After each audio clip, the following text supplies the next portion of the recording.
તો મિત્રો આપણે એરો પકડ્યો છે બીજી વાર અને આપણે યુવા આપદામાંથી ટ્રેનિંગ લીધેલી છે એટલે આપણને ઘણું ખરું જય હિન્દ દોસ્તો. તો આજે અત્યારે બપોરના સમયે હોસ્ટેલ વિભાગમાં અમે બધા મિત્રો અભ્યાસક્રમની પ્રવૃત્તિ કરતા હતા. તો એ અંતર્ગત એક વિદ્યાર્થી દ્વારા સાપ જોવામાં આવ્યો. તો અમારી યુવા આપદા તાલીમ કેન્દ્રમાંથી અમારા એવા મિત્ર ગૌતમ બલદાણિયા કે જેઓએ સફળતાપૂર્વક ટ્રેનિંગ પૂરી કરી છે અને તેઓએ સક્સેસ રીતે આ એરું પકડવામાં કામ કર્યું છે. આ ઉપરાંત એણે બીજા ઘણા ખરા એરું પકડેલા છે. કહેવાય કે પડકા, નાના નાના સાપના બચ્ચા એવા પકડ્યા છે. તો એમાંનો એક આજ નમૂનો આપણે જોઈએ તો એણે આજ પકડ્યો છે.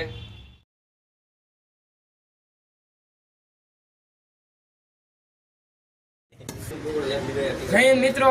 તો અમે યુવા આપદા મિત્ર સ્કીમમાંથી ટ્રેનિંગ લીધેલી છે અને આવા ઘણા બધા અમે સેવાના કાર્યો યુવા આપદા સ્કીમ બધા મિત્રો મળી અને કરી રહ્યા છીએ. તો તમે પણ યુવા આપદા ટીમને સપોર્ટ કરતા રહ્યો અને જ્યાં પણ કાંઈ આપત્તિ બને તો સૌપ્રથમ યુવા આપદા મિત્રની ટીમને જાણ કરો, જેથી કરીને આપત્તિ વખતે તે સમયસર પહોંચી અને આપત્તિમાં મદદ